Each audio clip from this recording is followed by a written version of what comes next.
super late. Sorry.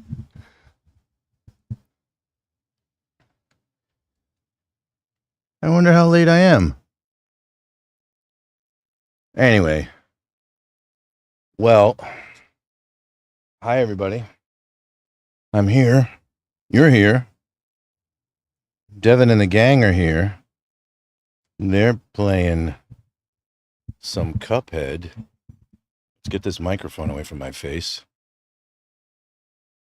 so I don't have to blast you guys. I wonder if I have their screen active. I don't think I do. Checking in with Adrian would show he's not there. That's because he's over here.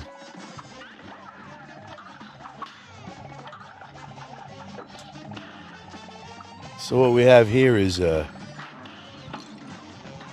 my two sons jamming out on Cuphead together.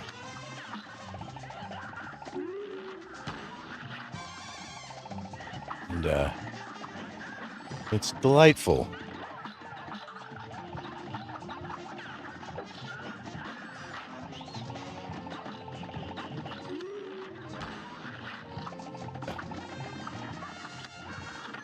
Let's shut the other microphone off so you're not picking up an echo.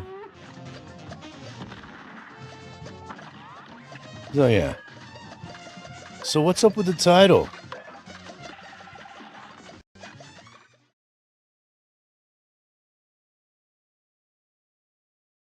Right? So what's up with Cooks with Grit? Well, there's a lot going on here in this odd situation where Anne is not with us and Vance is not with us. A lot of times I'm not with us or Devin's not with us. We all check out. It's because there shouldn't be this odd, bad thing happening at all. There shouldn't be.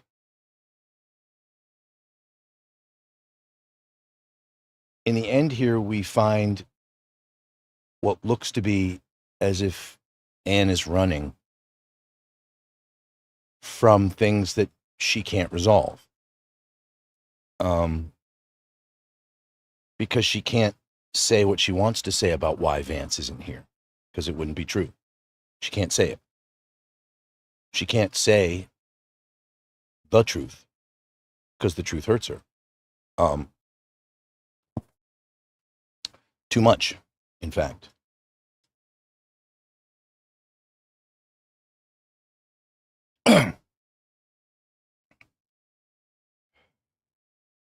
But here's the thing I don't understand, and this is why this little quick stream exists. Let's hope it's quick, right? Anyways,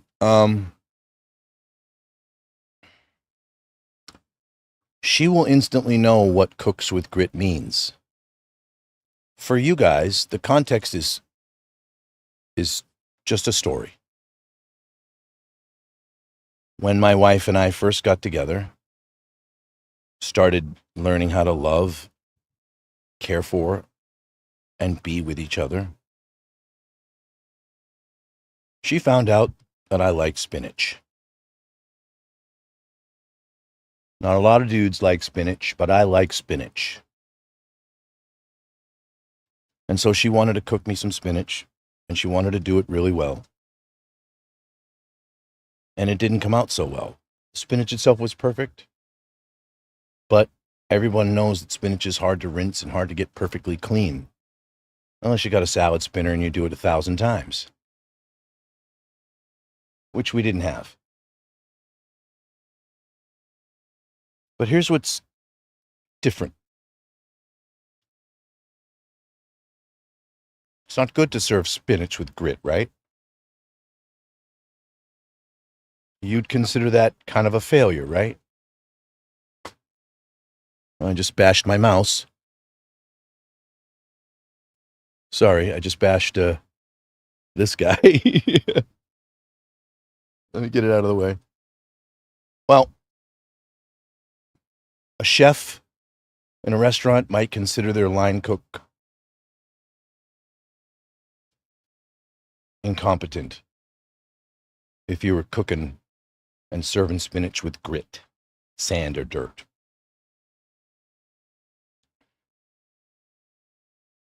But what happened with my wife and I when Cooks with Grit came because she gave it to herself as a name from like Dances with Wolves. I thought of it today because I was pretty sure when the words two socks came to my head in an interaction with Devin here, and I said the words, I was pretty sure that was the wolf's name. But it sounded like an Indian name, two socks. And so I started to remember Cooks with Grit and how it represents a time where it was okay to not be perfect, to be deficient. She gave herself that name. It was something we chuckled about. And it was something over time went away because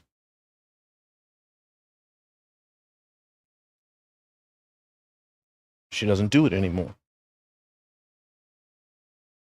It became something that changed.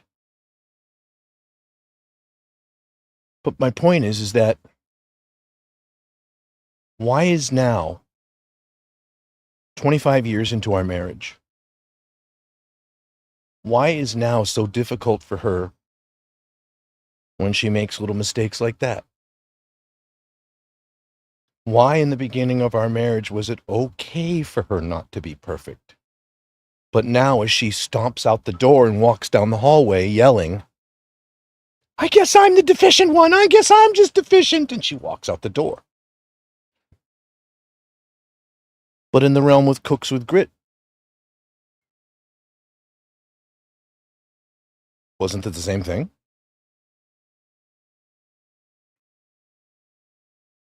What was different? What was different? Your humility? Your attitude towards it? You understand that, you remember, Anne, you didn't instantly fix it. And it never became something I complained about. It never even became something I was concerned about.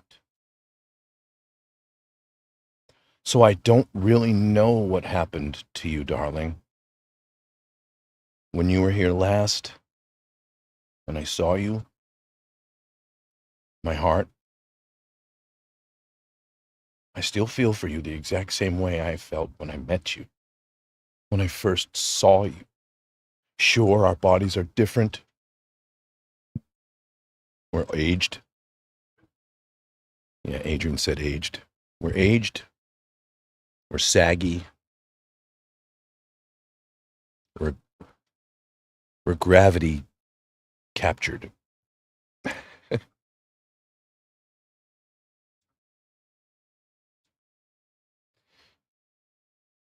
And now there's great suffering. Great suffering in the heart, in the mind, and spirit.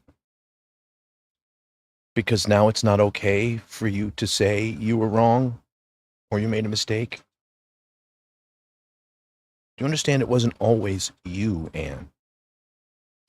You understand it wasn't always wrong. You didn't do everything wrong.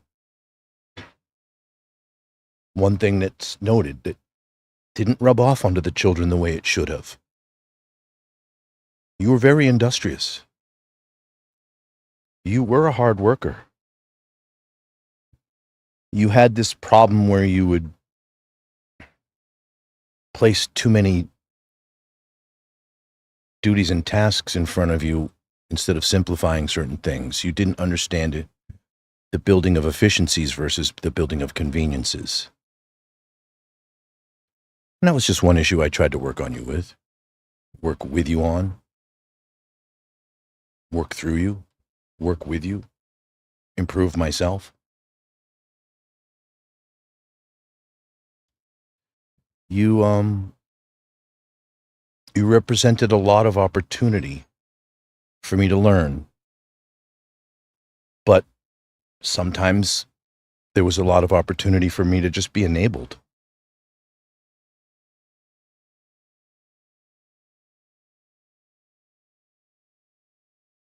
I just want to know why it's not okay to be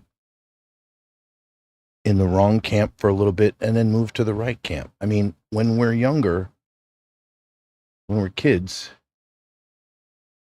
we need guidance. It's supposed to be okay that a parent sees something wrong, there's a concern, and then they address it, and then they come to the aid of their child. And that should be the same in the parenting realm. I mean, and the spousal realm. I love my wife more than anything, and that's technically a sin because I should love Yah more than anything. But I can't help but care for her more and more.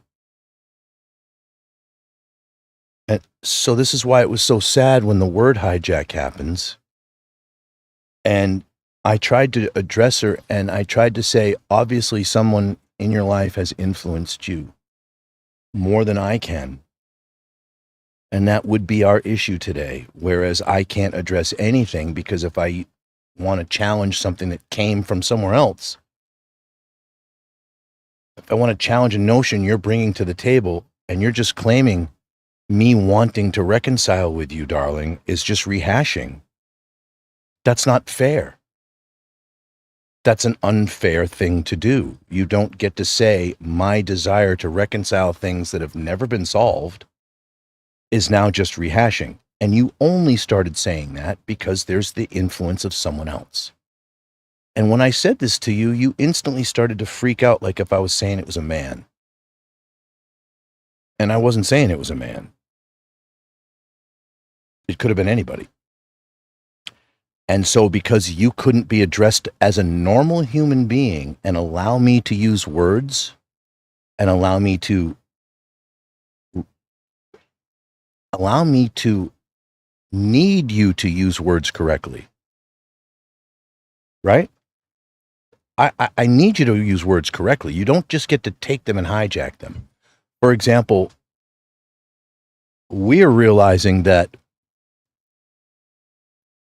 the intervention we had with you about complaints, where you said I had no right to complain because you worked hard, we kind of realized what you were doing is you were just taking concerns and turning them into complaints, right? Why? Why? So my concern couldn't be addressed? And if you're guilty of something, what? So you blame, shift, and deflect so you don't have to repent of it at all? You don't even have to consider it? Because Brian's guilty of something, or you think Brian's guilty of something, you don't have to actually be guilty of what we just caught you doing? This is very different from the person that cooked spinach with dirt and was okay with giving themselves a name, cooks with grit. You're okay with it. Did that mean you were fine with it and going to continue that way and just cook it with dirt in it? I don't know. I don't know then. It's not where we were at. But you stopped, right? Last time you made me spinach, which was a very long time ago, maybe a couple years now. Last time you actually cooked for me, it was how long ago, Ann? Like really cared and cooked for me? Instead of just checking off a box and filling a slot and putting stuff in the fridge? When was the last time you actually cooked for me? Was it when you were not remembering how to make chicken soup?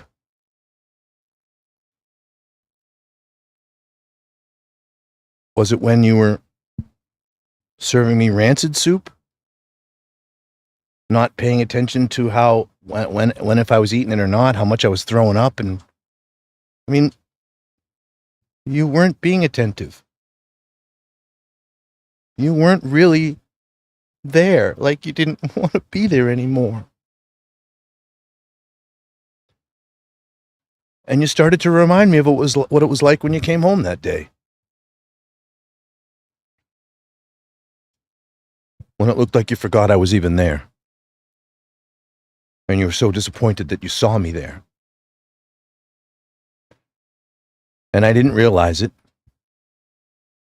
But it was the same thing Tato did at the elevator. You came home, walked around that little corner from that little entrance where you had that, just before the kitchen, before you entered into your living area. And you had that look like, oh, it's you. And I'm not lying to you, Ann. You know what happened that day.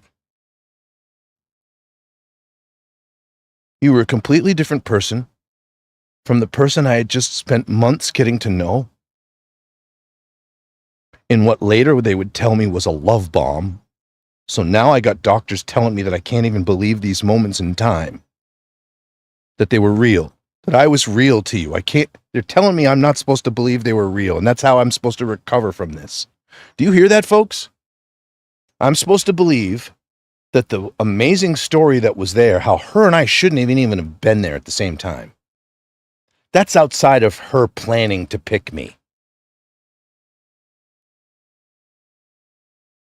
So I got psychology telling me I was a mark. I was a target. Right? And I got scripture telling me that maybe something else is going on here. Right? Because it didn't make sense how I met this wonderful girl. See what I say? I didn't feel like I deserved her.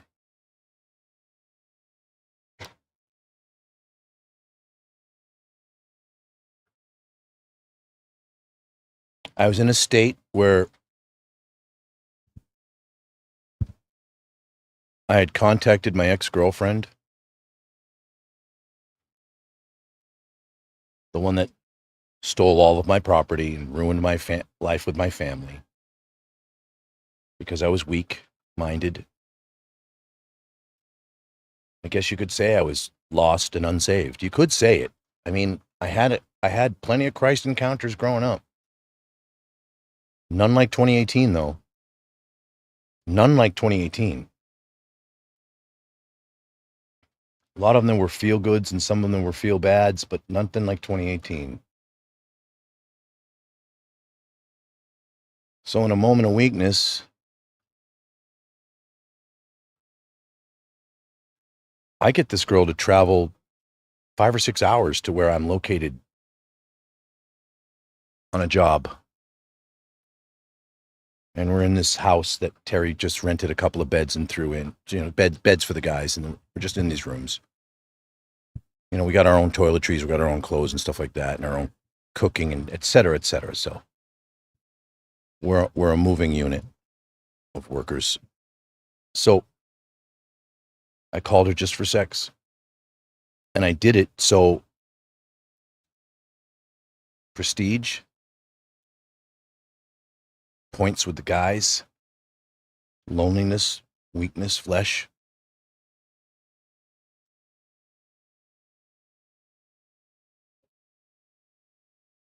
And I was disgusted. I was mortified by it.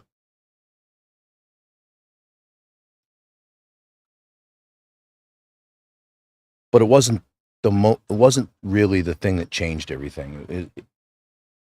What changed everything for me was when that woman, Kathy Del Pidio, then Kathy Millie,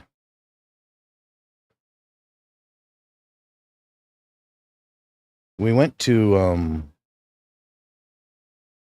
right when you get off of the highway, Route 3, it's exit 20, and you're going to Laconia, right? You go Franklin, Laconia, and you get off, there's these strip malls. They're the I forgot what the word is. They're not the regular stores, but they're the stores in the strip malls. So we're going there, and she's walking around these stores with her daughters and me, and I'll just tell you what she did. She started stealing stuff off the racks. And Amanda, her daughter, saw her. And later, in the drive home, Amanda couldn't take it anymore. And so she challenged her mother, and she asked me, she said, I confronted my mom, Brian, about these items. And she said that you bought them for her. But I don't know why they'd be in her purse, why they weren't in a bag. And she said things like, well, I didn't want to go into another store with them and have them think I stole them. Well, why are they in your purse then? And so the lies that were told, and I had the opportunity to side with Kathy, and Kathy wanted me to side with her. You could tell. You could tell. She's begging. But I told the truth. And I said, no, Amanda, you're right. Your mother did steal these things. And then I made her pull over. And I got out of the car. And I walked the entire way home. And Kathy kept stalking me, driving up next to me, beeping, trying to get me to get back in the car so I would cross the street, cross the highway. So it would force her to do a U-turn. And she'd do that, and she'd do that, and then she'd get sick and tired of it. And she left. And I walked home. And I ended the relationship with her. Because she betrayed her own daughter. She lied to her. And I mean, I know she was lying to me, and there was all that stuff, and I was weak, and I was stupid, but when she did that, I woke up. Damage had been done. I was living in a tent off the property of my grandmother. I was no longer allowed in the house because of the damage I had done to the relationships by breaking into the next door neighbor's house. Well, I didn't break in. I had a key. And I took Kathy in there once. And they just happened to come. They just happened to come while her and I were chilling out in the bed, incapable of getting out of the house in time. Jumping out the front, going out the front, into the water. And Kathy just like walking out the front door, not going with me. I don't know where she went.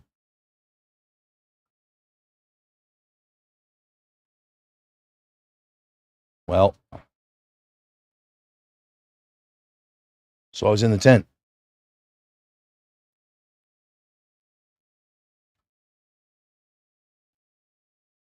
Homeless.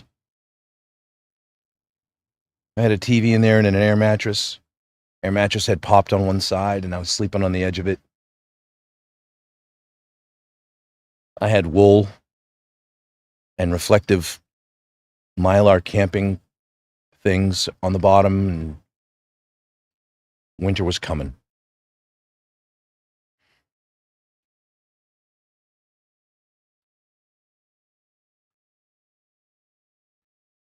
Took a job in Manasquan, New Jersey.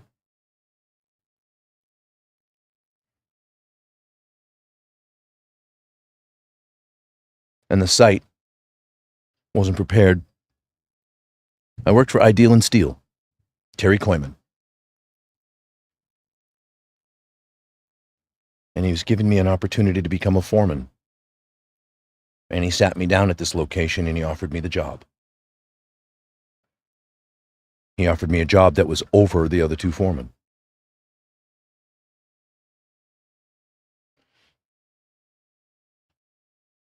I had already met Ann. I had already met her. I had seen her once. It was after a prayer. But she wasn't part of this. I had said to Terry, I said, because I knew I couldn't do this anymore. It's just a bunch of guys out in the road, sinful nature, lost, just working. I get it. It's a crew, like a gang almost. I had a reputation. I was a hard worker.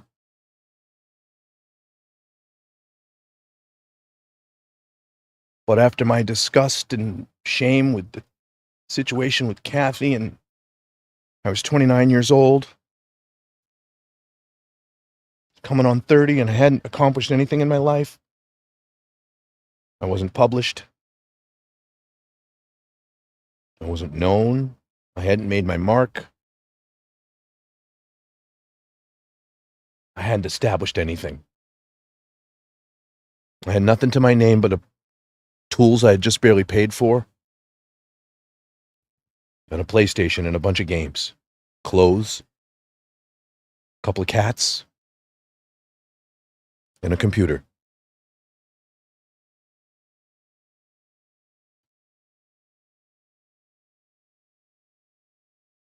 I love you, Ann.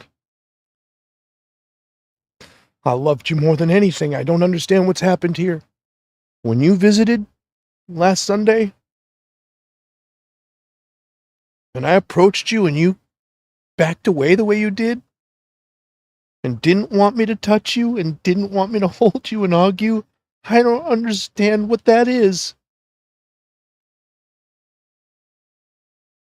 It used to be okay to fail. It used to be okay to be wrong. And it used to be okay to embrace each other and help each other through these things. And I believed in my heart, because you said it. I asked you very specifically, I said, are you going to be with me? Are you going to stay with me till the end? You're going to take care of me when I go down?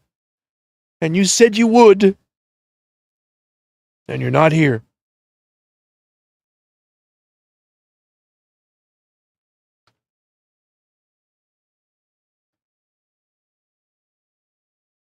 Cooks with grit. My wonderful Amma, who, for the first 12 years of our marriage, Anne, it wasn't great, but it was different. I was always trying to get a foothold and always trying to get something going. I was asked to stay home, folks. It was the only thing that made sense to my wife and I. So for her to sit here above this doorway behind me and and say, you could have done anything with the time, I was here raising the kids. I was being a dad. I was being your husband, and you weren't letting me be those. What else are you saying I could have been?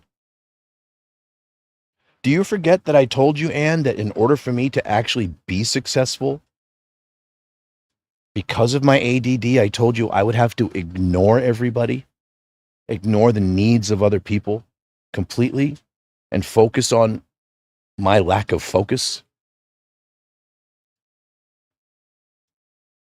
Do you remember how much I told you I desperately needed what you represented? The skill set, the industrious nature, the no-nonsense. I thought I had it made.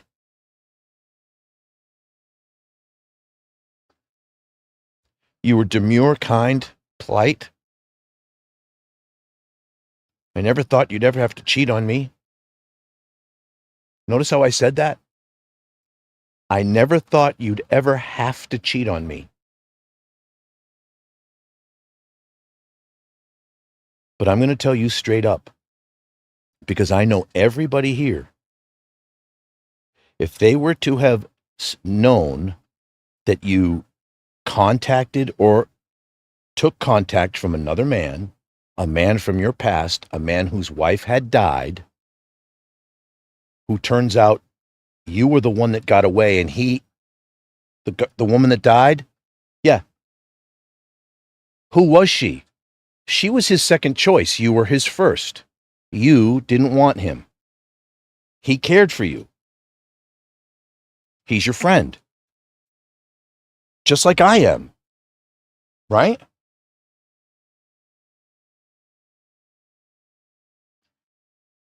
Except you did something and you got caught. And then you lied about it. Cooks with grit.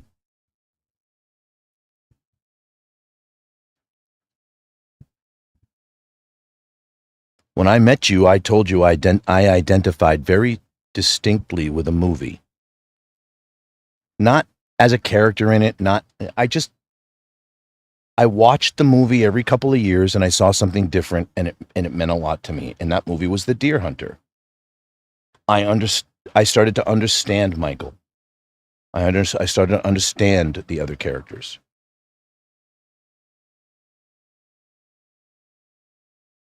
The movie meant something to me. I watched it with Devin.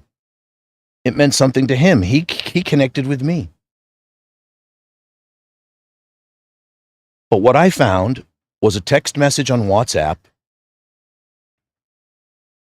that led me to the discovery that you had gone someplace with this man that you named Tony from your past. You went to a show, and apparently it was okay because it was with a bunch of others, and they were all girls. How convenient, right? A bunch of other people, right? Can you name all those girls? No, you see? You were telling me a lie.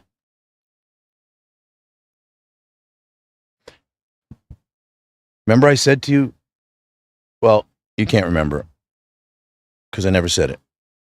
I said it to Devin, and I cried about it today. The woman never called me once from work, knowing I was home all day with 3 children, a man, ADD, 2 of them with a high autism diagnosis, 1 of them with an IEP, some issues. I don't have a clinical diagnosis for Devin, but I see things. So I have 3 special needs kids. They're my kids. My kids are special. I love my kids. It doesn't matter if they have special needs. They're special to me. I care about my kids. I want what's best for them all the time. And I didn't have training, and I didn't have understanding, and I didn't have, like, what do I look for? What do I find? What do I do? In moments where something in the spectrum shows up that I'm not familiar with and how to divert or handle. And some of the things I saw at the school, the video I shared with how Adrian was treated on his birthday, I'm not going to do stuff like that to my children.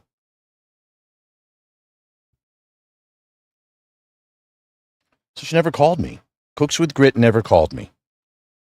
Things changed.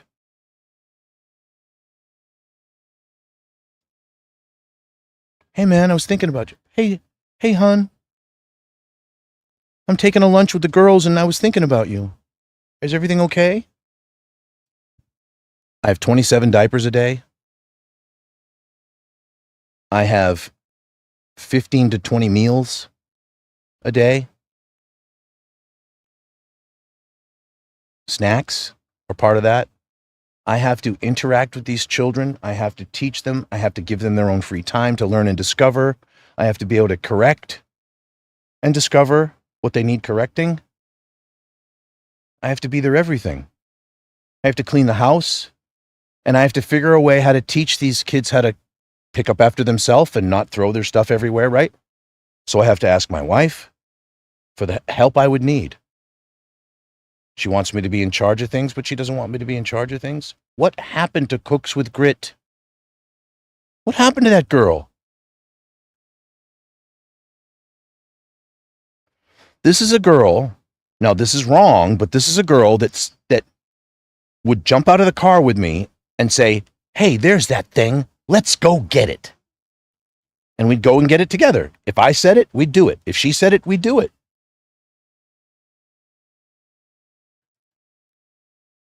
The wrong part is that we were at Kohl's and they have their carts that they, shopping carts that they have.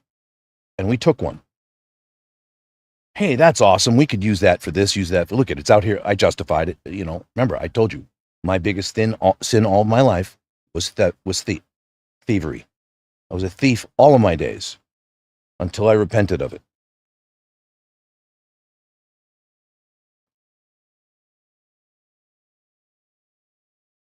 Where do those things go? Oh, here they come.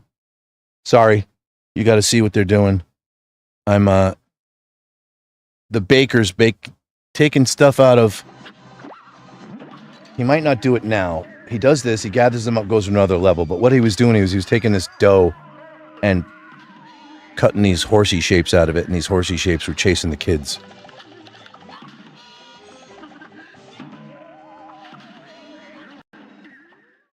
Anyway,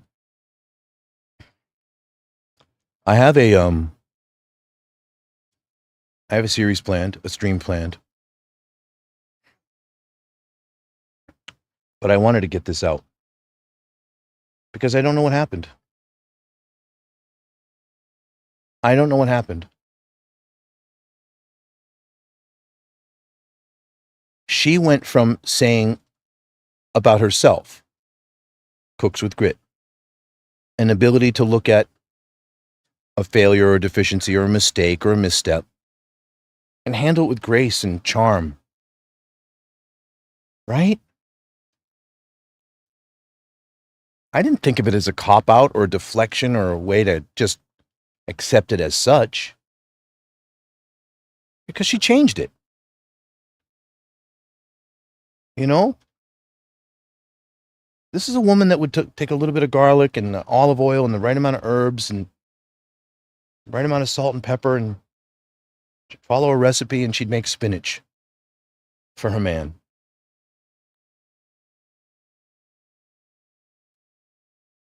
And it used to be okay to make mistakes and love each other through them. I'm sorry, folks, but this is very serious. She's missing. My son is missing. I would classify them as missing persons. Runaways. People lost to whatever thing's in their head.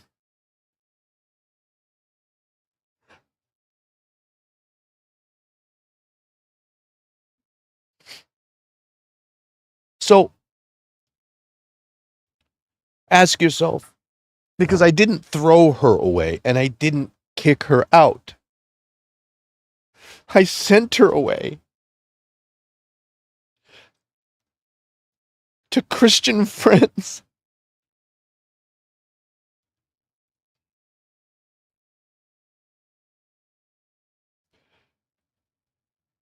Her Christian friends. People that shouldn't have had anything against me, but they did. Because they don't understand what's actually happening and what I'm actually always asking for. You understand? The person that she went and stayed with, Steve and Eva, my first interaction with Steve in the park, he was a buffoon. My second interaction with Steve at Richie Cancel's house, he was childish and avoidant. I had an interaction with Steve on Discord. And this is the first time it happened, right? So it was the youth group, parents and the youth group kids, they were all using Discord, right? And I asked for prayer. I asked for prayer then, and I said because Anne was causing stumbling in the home. And the first thing Steve said was, you shouldn't blame other people for your sin. That's not what was happening. I was admitting that I had sin and I was stumbling. That's mine. But the Christ himself says, woe be to those who cause my children to stumble, right? There's a problem there, right, Steve? Right, Steve? There's a problem there that you completely forgot. So here we are with these incompatible notions in your theology where you're not actually using all of Scripture to prove anything, right? You're not talking to me. You're not caring about what I'm really saying, about how this family's falling apart, right? Because you care about what? Stepping on a pedestal and saying, Brian, you're doing this, you shouldn't do that, but you were in the wrong. So you answered to a matter before it was heard, right? You didn't dig any deeper. You jumped to a conclusion, didn't care that you could be wrong. You were so certain. And you proved to be an imbecile. I'm sorry, there's no other word for this. Because at no point in time did anybody ever tell you were wrong, and did you come to terms with this because you are in the wrong. If I cause someone to stumble, they have their own sin. They have made a choice there. Would you then be telling me I did that to them, though? If this person came to you and said something to you, would you then be able to blame me for their discomfort, for their stumbling? Would there be a hypocrisy there, Steve? Would you just defend Anne? Because look what's happened. Every one of you is defending Anne's actions, and Anne's actions are sinful against her own children, her own family. Every single one of them. She's running from the truth. She's lying. She's slandering. What happened to my girl? What did you guys do to my girl? Huh? Have you been good Bereans? Did you come? No, Joel said, because I air my grievances to children. Well, again, for Richie Cancel's camp, for Joel Aurelis, how am I supposed to know that my 19-year-old son in a phone group with 24-year-olds, 20-year-olds, other kids his age, which are now adults, you're telling me that there are children there, and my son is telling me that Richie Cancel's group allows tender age kids, younger age kids to have phones when they shouldn't have phones. Your kids shouldn't be getting phones until they're 14, 15, 16 years old, like a learner's permit. But I'm being told I'm a bad person because I'm airing a so-called grievance. No, my wife had a psychotic episode and tried to kill herself. That's not a so-called grievance. That's a psychotic episode where the police were looking for her. Joel wants to say that's a so-called grievance between a man and a woman. And because I'm airing them in a space that I don't know has children that shouldn't be there, they shouldn't have these phones, because I don't know something, in my ignorance, I'm not forgiven, right? There's no benefit of the doubt. There's no understanding on his part. I'm just lambasted and told I'm a coward. He and the adults won't come to help and do anything, and I'm the coward.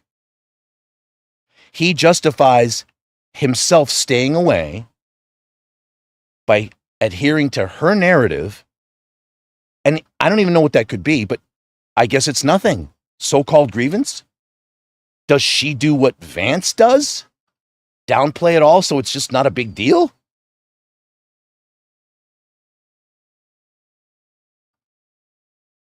I don't know how Vance could say to the doctor that tried to have me committed. Yeah, they tried to commit me. I don't know how Vance could say, as the main victim of the incident where Anne tried to unalive herself, I don't know how he could say to them, yeah, we got, family problems, but mom's really the one with the most of them. So he downplayed it, so I looked like a crazy lunatic to these people. And they asked for an eval. They put me in the straitjacket version. Do you understand, folks? They changed the color of my gown, and the gown they gave me has the ability to put my arms around myself this way and tie them behind my back. They told me to wear it. They put an observation person on me with a full-blown computer and camera, a mobile computer and everything, and a camera. They told me I couldn't take it off. They told me I was trying to take off something underneath that was wet from me sweating because of the cancery sweat. I was treated very poorly. And this was the hospital my wife dropped me off at. She didn't take me in. She dropped me there. She left me. I was lucky enough to even get the ride. But she didn't go in. She didn't care for me. And she did the same thing with Vance. When he went to the hospital, when he needed an evaluation, and he needed to come out of it with therapy, and he needed to come out of it with something that, alongside of Devin, we could have qualified for family therapy, which is what I wanted all along. You have to get therapy to get therapy. You have to be seen, right? And get referrals. And you have to move up to an expert, and you have to tell them what's going on. And then they have to agree to see you. And then they have to agree to have it covered by insurance based upon the type of situation that it is. And you might have to pay for sessions, and you might not have to pay for sessions. But the bottom line is, I wanted more than anything this family to have therapy, to have a way, to have an arbiter. We needed arbitration. We needed the third person. If I was out of line, somebody needed to put their hand on my shoulder and get me back in check. If my wife was out of line, same thing. And we could have used a Christian counselor. But my question remains, where's my girl? What happened to the girl that it was okay for her herself to say, I was wrong. I could have and should have done this better. Cooks with grit. Was she just making excuses? Was she just brushing it off as fate? I guess this is who I am. No, because she changed it. She changed it. She changed everything. But then we started to notice the issues. The reversion. The going back to doing things the way that she used to be, like she forgot. You guys don't understand. I lost her incrementally, and these increments were in 5-year epicycles. Starting with the first one, when that girl, that Cooks with Grit girl, disappeared. Where are you, sweetheart? Where are you? Let's look at this other way, the other way. Is she abandoning me for my ADD and making excuses? Is she abandoning me because I'm difficult or I have depression? That's detestable. How could anybody abide by her choices? Remember, I didn't kick her out. I told her sin could not stay here. I told her if she couldn't fix it, she couldn't be here. I told her to go stay with some friends one night because it was too cold. I told her she couldn't be here. She couldn't stay. She opted to leave. There was nothing happening that made her scared to make her leave. She was asked to leave and she left. And then Devin and I instantly were like, I can't do this. I was crying. I told her, I said, I go someplace, call somebody right now and say, there's a little bit of a problem, and just go stay with the friend for tonight. She never came back. And then she said it was my fault. You understand that, folks? She said, you don't have the right to kick people out of their home. And it was my home, and you were making me feel unwelcome. You're making me feel like I didn't matter and I didn't belong. You asked me to be in charge of a whole bunch of things, and then you said I couldn't be in charge of any of it. And when I say this to you, you go, that's not true. But then when I bring up every single individual example of things, it is true. The bottom line, Anne, is you were asking me to be the person I could be here when I told you it was impossible to live here and keep it clean. Black mold, deadly health thing. Constant dealing with cockroaches, their feces turning to dust. and you breathing it. Mouse, rodent, rat, vermin, dander, and hair everywhere. Then the onslaught that the foreigners brought when they brought the bed bugs to the building. The downstairs neighbors, the whole 5th floor got filled 20 years ago. This building has never recovered. We get them. I keep finding them. If I look up there, there's probably 1 or 2 hanging out. We do everything to get them to go where they're supposed to go and die like they're supposed to die. I told my wife, we can't stay here. She was given the criteria and the square footage and things we needed. She didn't give it to the right people. We got dragged all over the place on one round of realtor visits. And she likes to claim that this one time we went out with one girl covers the gamut of every year we needed to move, and it doesn't. What she says is, I told you this, Brian, and I told you that, Brian. And I'm like, yes, but I told you also this to counter and this and that.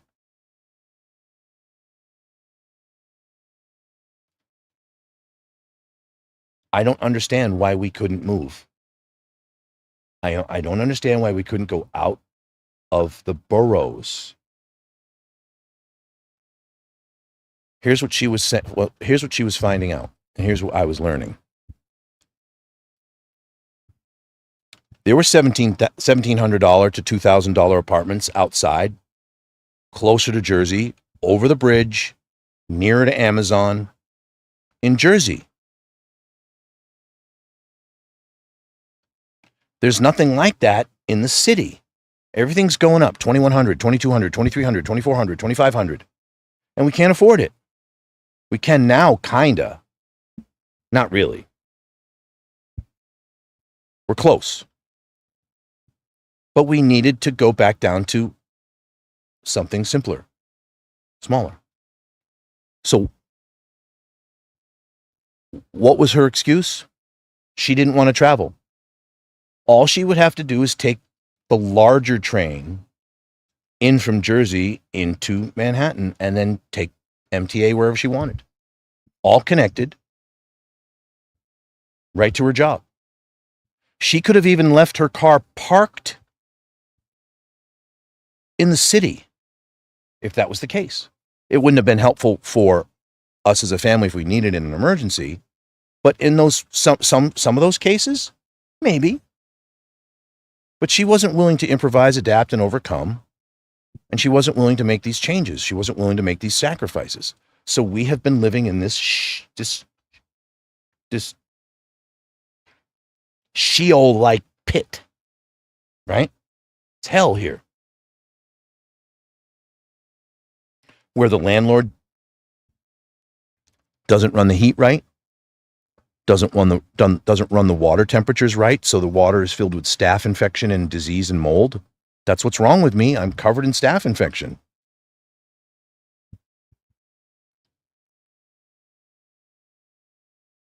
Huge sores, open wounds,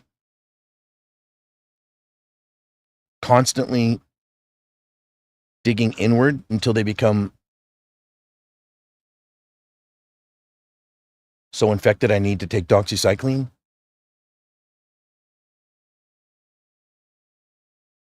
We needed to move my kids out of this place. My kids, Anne. How dare you say, cooks with grit, who it was okay for you to make changes. It was okay for you to be in the wrong. It was okay for you to learn back then.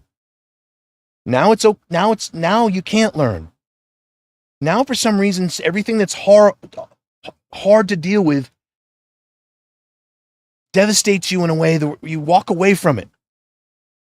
You've walked away from Adrian, you've walked away from Vance, you've walked away from Devin, and you've walked away from me. Who'd you walk to? Where'd you go? Devin, bearings. He just shot bearings at you.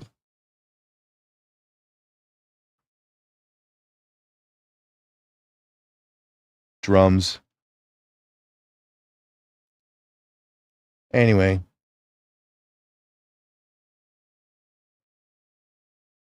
That Cuphead game, it's got that old-timey style. I kind of like it. I'm watching it. You see, guys, I try to find joy. I try to be happy. I try to continue on. But you understand, I don't feel good inside. My body's constantly doing this inside.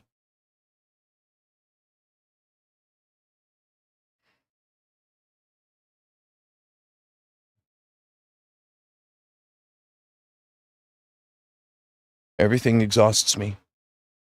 Everything is exhausting. Even getting excited and enjoying what they're doing is exhausting. I don't have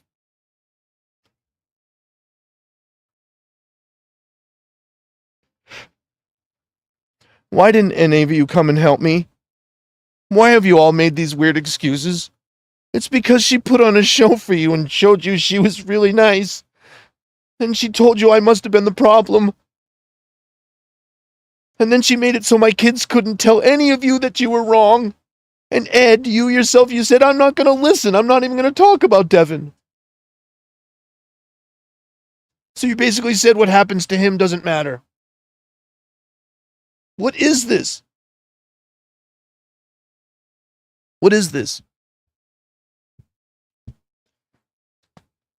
How is it that I can keep reaching out to these people and put it out there on Facebook and put it out there in their personal feeds and nobody just wakes up? Ed, you need to tell me what your goal is. You spent a long time trying to figure out what I believed in regards to the Trinity.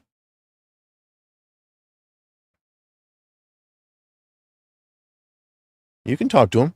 It's not going to pick you up. You just go up and sit with him.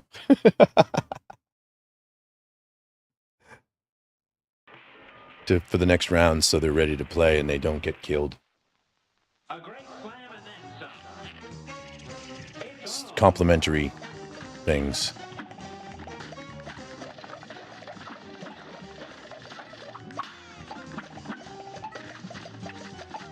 So where are you, Ed? You said something really horrible. You know what? I'm actually going to do it. I'm going to scroll this up because you people need to see what a Christian said to me. I'm not going to do it. I'm not going to do it. He said that he doesn't want me to talk to him, and we shouldn't talk until either one of us has a change of heart. What would that mean? You hear what he's saying? Is he really saying that there's a possibility he could have a change of heart? So if that's true, why is he putting the restriction up there and saying, well, I'm not going to talk until that happens? What would have to happen for you to have a change of heart, Ed? Do you not understand that I'm intelligent enough to dismantle your statement completely and see that it's nonsensical? You're telling me that we won't reconcile and talk and actually come together in any form of reasonable truth to help my wife until you have a change of heart or I have a change of heart. Well, that means you're describing in your own mind what you would find acceptable as my change of heart, right? That's what that means. That you're telling me my change of heart, oh my gosh, my mic is through the roof. You're telling me that my change of heart would be able to be judged by you and determined whether or not it was a true change of heart? And unless you thought it was a reasonable change of heart, in your mind, you would still continue to put up this front? How is this Christian? Hey, Ed, you're kind of treating this person pretty badly because these are the facts, and it is apparent that you're basically asking an abuse victim what they did to deserve it. And now you're showing that you have too much shame in that, and you can't humble yourself. Would a pastor who said that to you help you? Or would you do what I'm seeing a lot of people do now with their odd religious justifications, right? Remember what you said to me, Ed? I'm trying to help you, and you keep refusing the help I'm giving you. So you're classifying what you're doing as help and saying I have no right to classify it any way at all. You're saying what you think you're doing is help. And if I don't allow you to continue to do what you think is help, I'm just denying you helping. So the grace is what you're saying. I'm denying your graciousness if I'm denying the actions. But your actions come from ignorance, and you don't spend any time whatsoever learning about what could have happened to my wife, about the oppressive Filipino culture, about how they talk about it, about how they talk about there's these traits that they have that if you actually look a little bit deeper, they kind of hurt the person deeply. It's a lot of self-defeatist, self-sabotage stuff where they don't take accountability at all and they don't hold people accountable. If you don't hold people accountable, people don't change, people don't learn. So the idea is don't hold people accountable because you don't want to cause trouble. But it turns out the trouble that you're not wanting to cause is not the other person. It gets translated wrong. You're not supposed to bring extra shame upon a household. So that's what gets translated wrong. So they don't hold people accountable because they don't want all the other stuff that would happen, that would need to be happening for a person to repent and turn from their sin and fix their life. Think about what my mother-in-law said about Edgar and May. My mother-in-law told me that she knew about, well, let's be fair. Let's be truthful and honest.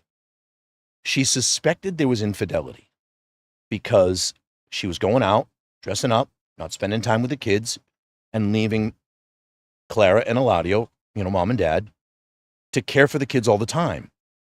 This was beginning to happen. And it started to show to me that it was basically May was alone. Marriage is about companionship. And she had been alone now for better part of 14 years. While Edgar was on a cruise ship working for Princess Cruise Lines as a porter, wasting his aeronautic engineer degree, not even trying to get a job anywhere in his field of expertise that he went to university for. And here this woman is by herself, fairly attractive, raising 2 girls by herself, and it's starting to fall apart. And mom isn't getting the help she needs. And the money stops because May is spending it elsewhere. She's not giving it to her parents. She's not giving Edgar's money to her parents. She's not giving Edgar's money to Clara and Eladio to take care of the girls. And now the parents are upset. Now the parents are parents of May. They're retaliating. Apparently there's kidnapping attempts and there's attempts to hurt Eladio, right? Possible attempts to hurt Anne's father. So they believe they have to flee the country. And this is what I'm told, that they take thousands of dollars of whatever they had left of their life together, and they used it to jump on a plane and take the girls and be on the run. As if to say that these poor Filipinos, May's family, could mount an international kidnapping thing. They could launch a mission, all the logistics, find out where the girls are, find out where the parents are, find out where the girls go to school, go into the country, get into the country, find a way to get into the country and, book the secret hotels and, do this and not have a paper trail of any of this, kidnap the girls from school, get them to an airport. This was supposed to all be done by a couple of people from the Philippines. Maybe so. Maybe so. But this is what my wife was put through. This is what we were put through. Ultimately, I learned that Clara and Eladio wore out their welcome everywhere they went, and she didn't understand it. And she would say things about what the people complained about. I heard what they were saying in the complaint. She was like, I don't understand it. I hear it.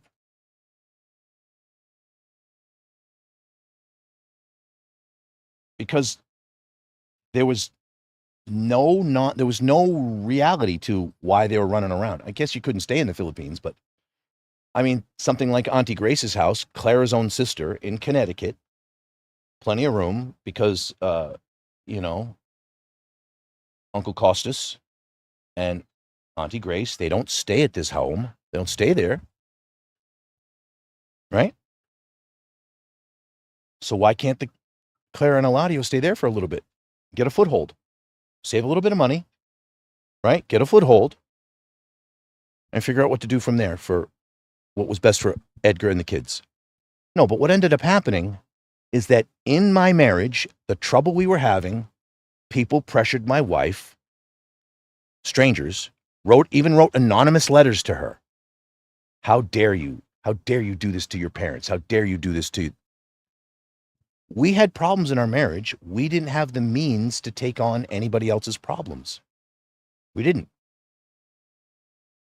We could take on the situation, but we had to have what was going on in our lives respected. That makes sense. But because Filipinos don't communicate, because they don't want to cause trouble, they don't effectively communicate, they don't get shit done. Sorry, I said it. Things fall apart. Things don't get done.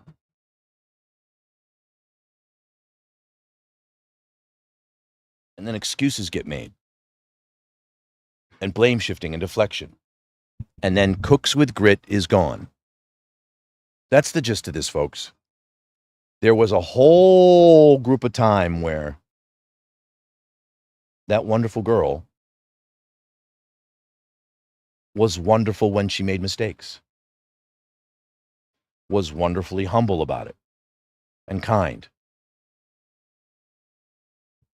It's not my fault I pay attention to details and I see things and I ask questions. But this is what's going to come with the next teaching. Why narcissists treat questions like accusations. So I'm going to cut this one off and start the other stream so people have choice. I just wanted to let you guys know that she drifted away. She was never like this. One day she was gone. Can you hear that, friends? I have been desperately trying to find the girl that found me for 18, 19 years now. Hear me, folks. It's not easy to be pushed all the way to your limits. It's not easy to deal with social violence. That's what she brought to this table. Social violence, constant social violence. She would misconstrue everything I would say and turn it into something I didn't say. And then she would begin the justification of social violence. And she'll say to people, that's not true. That's not true. But it is true. It is true. I got no reason to lie about it. Ed doesn't have a very good memory, Mr. Murphy. But the facts are, 10 years ago, 15 years ago, I was reaching out to him. My stories have not changed. The dilemmas inside have not changed. The circumstances underneath each surface level event are always the same. There's always something here that's the same. She might apologize for this, and she might make a quick little fix for the surface and apologize. That's worldly sorrow, right? Where's the godly sorrow that helps work repentance, right? And makes it so real change is possible? Where is it? That's all I got to say. That's all I got to say. Where's that girl? You know? She disappeared.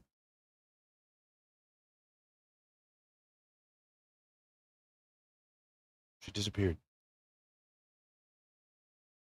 I didn't do it.